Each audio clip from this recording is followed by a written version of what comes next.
Hello and welcome back to the From the Helm series live from the Resources Rising Stars Conference. My name is Grady Wolf, Market Analyst at Bell Direct, and I'm really excited to be joined by Patriot Battery Metals CEO Blair and President, by the way. So I thought we'd just start with, you've recently updated the market about the extension of strike length of the C5 spodumene pegmatite to 3.7 kilometres, westwardly by 550 metres. How significant is this for PMT and what does it mean for overall operations?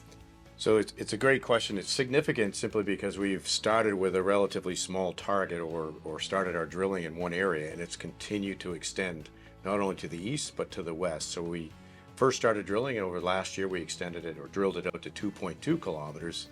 The start of this winter program, we pushed it out a kilometer almost to the east and then half a kilometer to the west. So now we're 3.7 kilometers. So that's a strike distance of almost 4 kilometers on a very significant discovery now. Yeah, it's massive. And so for those who haven't heard of the Patriot Battery Metals brand, do you want to give us a quick synopsis of what the brand is and what you're drilling for? Sure. So we're obviously a hard rock lithium explorer.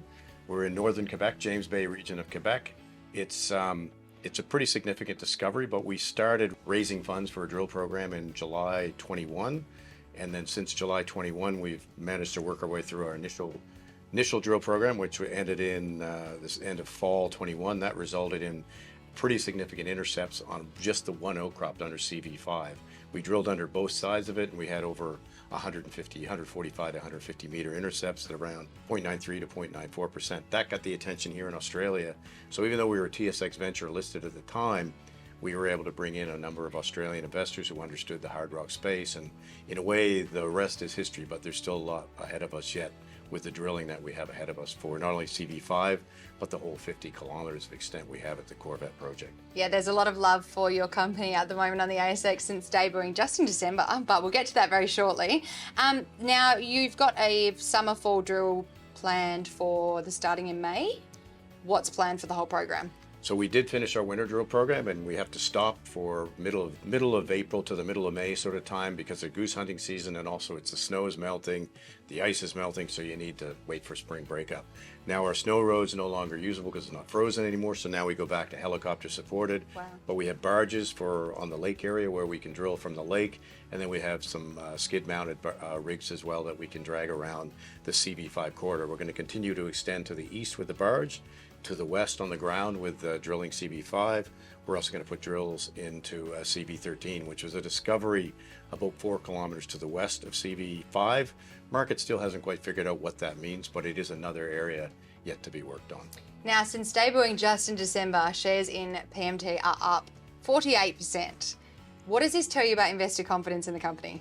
Well, we've had a fantastic response here in Australia, and to be honest, we've always had a big Australian shareholding, and that's fantastic. And the Australians understand hard rock maybe a little bit more than the Canadians. Canadians get a bit sensitive when I say that. It is what it is. So we've been able to build the company on the TSX. We brought in a bunch of ASX or Australian investors, and then with the dual listing last December, that's been able to make it more available to a lot of sort of retail investors here who haven't been able to gain access to the TSX venture. But the market response has been great. We're seeing the TSX venture and the ASX loosely parallel each other. I think generally the ASX investors probably lead the way, but that's a great place to be in. Now, when investors are looking at mining companies, they like to know how the company is progressing with time and budget. How are you progressing with time and budget? I'd say we're doing pretty good. Yeah. We've had a great raising. We did that about a month and a half ago. We raised 50 million. So our treasury is solid. We've completed our winter drill program. We targeted 20,000 meters. We actually did 30,000 meters. So now we're progressing towards our maiden resource, which is in, we were planning on June, but we pushed it into July.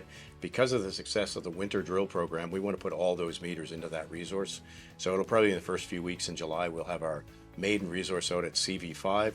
We'll also be continuing to drill in the summertime at CV13, and we'll be targeting a resource for that later in the year, which we'll see how the drilling goes as to how sizable that project is from a scale perspective. But then we also are going with some baseline environmental monitoring on work in order to prepare for the permitting. We're also starting early pre-feasibility work, as well as a project description to start the permitting at CV5. So a ton of work ahead of us. And we also have a summer field program on the rest of our property, which is almost 25 kilometers that we haven't done any field work. So we're going to be looking for new drill targets. We already have a bunch of drill targets. We have over 6 targets yet to drill on top of the CB5 and CB13. So we have a busy summer ahead of us and the end of the winter. You have a very busy time ahead. So if we were to sit down this day in a year's time, what do you hope to have achieved? I have to be careful there because as a public company, what I say, but I think investors would be pretty impressed at the scale. This has always been a project about scale. We're not looking at, say, here we found 10 million tons and woohoo, here we go, and we keep adding. Yeah. We've looked at the way that the lithium industry has evolved. Chemical plants, lithium hydroxide plants are looking for a long-term feed for their plants, and we believe what we have at CV5 is just that. But we also believe beyond CV5, there may be multiple discoveries along this 50-kilometer strike that we're working on. So as we continue to drill through those various targets on the 50-kilometer strike, I think a year from now, we'll be talking about more than just CV5. Well, it's a very, very exciting time. And the final question today, why should our investors out there watching this video invest in Patriot Battery Metals? I think the main thing, again, is back to the scale. We have something pretty significant. We have to be careful what we say, how big we are in comparison to others. However, we think it has the potential to be quite significant. We're in the North American market. So that's very unique in its own right because it is growing into a new supply chain. You have U.S. auto manufacturers that are building electric vehicles now that are seeking out batteries which require raw materials, ideally not sourced from China, and they're looking for other sources. And we think we potentially fit that bill, and our drilling and the work that we're doing is demonstrating that, I think, in dividends. Well, given lithium is the word again in 2023, it might put you in a very, very good position. Blair from Patriot Battery Metals, thanks for joining us on the Helm today. It's great. Thanks very much.